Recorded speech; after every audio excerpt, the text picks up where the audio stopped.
What's going on, guys? Stefan here with you, S&E's Garage. It is a beautiful 50-degree spring day here in New Jersey. It's probably one of the first nice days that there's no salt on the road.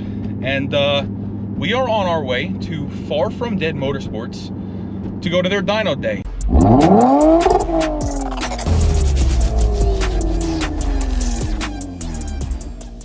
And we're gonna throw the F on their Heartbreaker DynoJet dyno that reads notoriously low.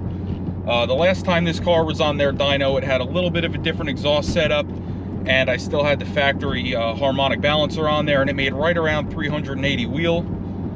So we're gonna go ahead and see what kind of power we gained with the RR Racing axle back in loud mode, and their pulley set. We're gonna see if we picked up any power. So the only thing different other than the exhaust and the pulley from the last time we were on the dyno is I got a little bit of probably a half a tank of Sunoco 94 octane versus the 93 that was in it from Costco the last time we had it on the dyno. So other than 1 octane point, that's really the only big difference in fuel. So this should be a pretty good you know, apples to apples comparison on just a regular, you know, muffler setup versus a valved setup, which will allow your exhaust to flow a little bit freer, which I think it'll be interesting to see what kind of results we get. I'm hoping to see 400s on the dyno. You know, I'd like to be in the 400 wheel range, but you know, it is a Heartbreaker dyno. So I would be happy with, you know, anything higher than what we had last time, even if it's only a couple of horsepower. You know, a gain is a gain, and we like gains. So here we have the guys over at Far From Dead, setting up the dyno, setting up the car. Here we got the owner, Richie. What's going on, Richie? Hey, what's up? Thanks for having Far From Dead Motorsports. Yeah, come check them out. Thanks for having us again. It's the second time this car's been on your Heartbreaker. Let's She is a heartbreaker. let's see if we can get over 400 today. That's my goal. I doubt it, but let's see. So the last time we were on this dyno, I misspoke before. We actually made 395 horsepower and 355 foot-pounds. So with the weather and the different exhaust, I really don't see a reason why we're not going to be in the fours today. But let's hope for the best and expect the worst. All right, so what we're doing now is just getting her set up on the dyno, tightening all the straps. We're going to do a little test run, calibrate it, and then it's power time.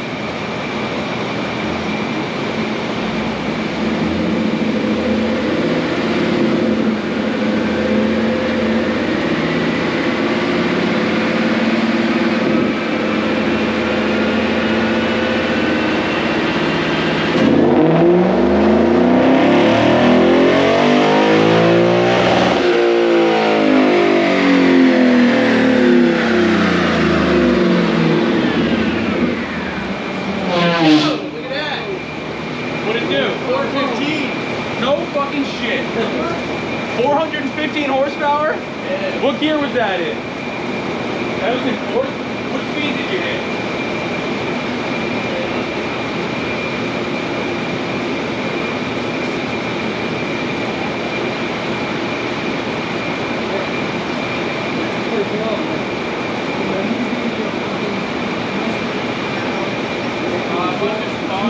Yeah, so 6 will, or 5 will put it over.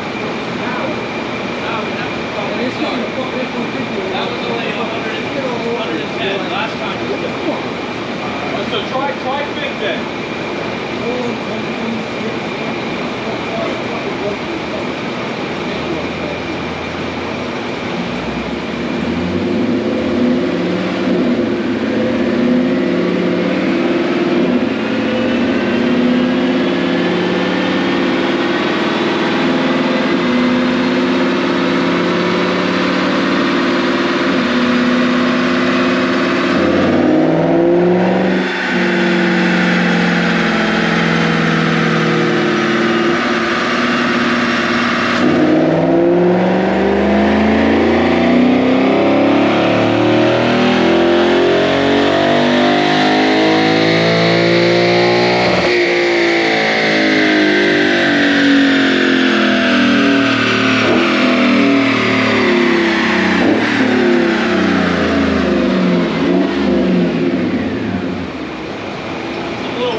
What? The blue one. So it still made 415. Yep.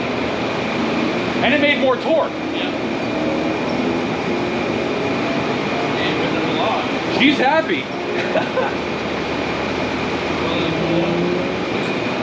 So we made about 415 horsepower. We're gonna do one more pull with the closed valves in the exhaust and see if it makes a difference.